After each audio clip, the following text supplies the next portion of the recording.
Ja, dat is uniek in Leeuwarden.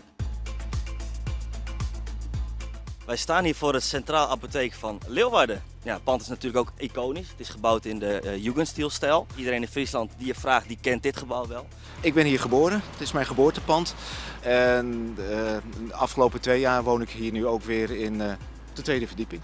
Het is zo'n fantastisch plekje, want je kijkt, omdat het pand zo naar buiten staat, zo over de voorstek en de tuinen.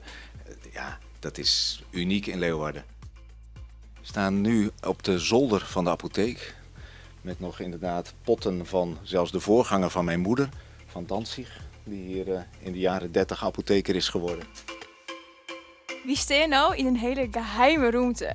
Nou ja, geheim. Ze staan niet op funda, dat klopt. Maar het pand zit heel raar in elkaar. Aan de tuinenkant heeft het pand 3 verdiepingen en aan de Amelandstraat 4 verdiepingen. Dus dat is allemaal kruip door sluip door. Nou, dit is wat kruip door sluip door. Is opslag van de apotheek.